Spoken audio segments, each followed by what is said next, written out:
The band as we are now have really been going about 2.5 years, but previous to that, myself and Stan have been playing guitars in the same band since we were sort of at school, really. That was a long time ago. And Dennis joined us on drums about 3.5 years ago, and then Macca about 2.5 years ago, which is pretty much around the same time we got interest from Roadrunner.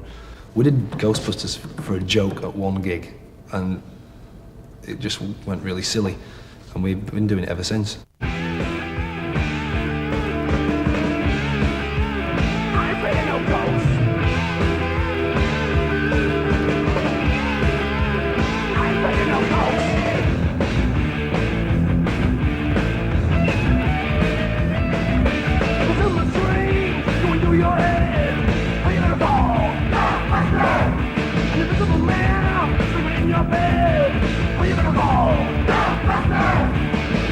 Did a session for the Friday Rock Show, Radio 1, and decided to record it. We always said we never would, but we couldn't think of anything else to do.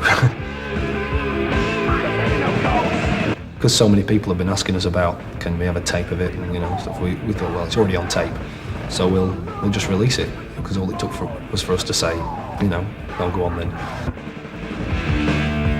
I say no ghost. I don't like the girls. I say no ghost.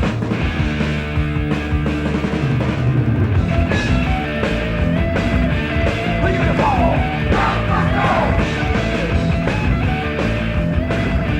Leave it all.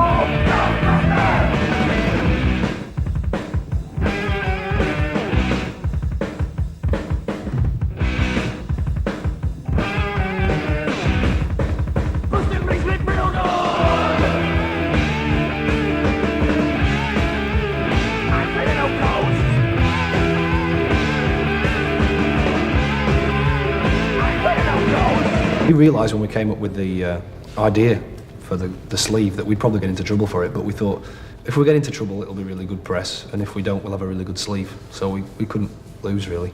The second album's, it is a big progression. The songs are certainly a lot harder to play. The second album was actually written as an album though. It was like the first one was, there was a few old songs that we'd done from like a few years before, and I think we only actually wrote, was it 4? 4 or 5. 4 or 5 songs actually when we knew that we were going to go in to record it, whereas the second one we did like it was actually a project, 9 songs. It was an album. It's to their advantage to go into these backward countries and build up their economy by utilising and developing their natural resources for the benefit of... For Whose Advantage is about how sort of big businesses and sort of corporations or whatever go into like third world countries and claiming to be bringing wealth and helping people and stuff, when actually the real sort of purpose is to get cheap labour and cheap resources and stuff like that. Corporate decisions made each day, affecting everyone.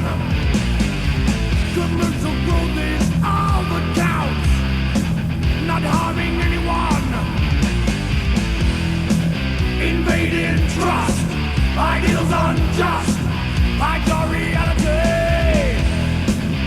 Visible truth enslaving you for useless vanity. They do not want to see their own stupidity.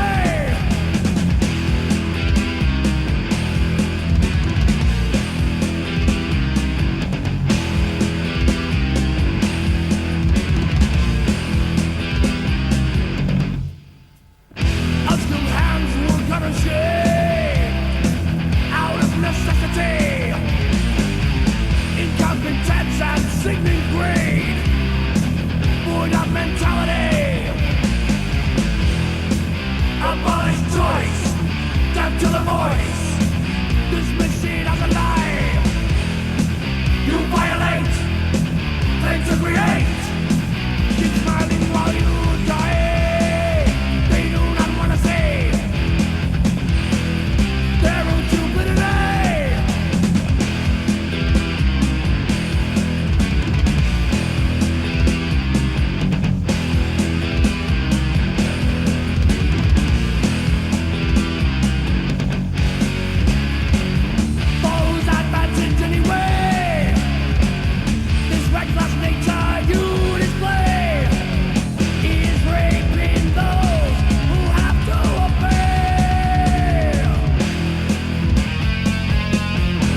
It's difficult to be taken seriously as a British band when there really is so few British bands around. You know, you go to Europe or whatever and then they say, oh yeah, you're British, aren't you? You know, it's like sort of, it's a joke almost. We're not meaningless racket, our racket has a meaning. Yeah. Quote of the year. The British scene, I mean, loads of people say the British scene is dying, but I personally just don't really think it's started yet.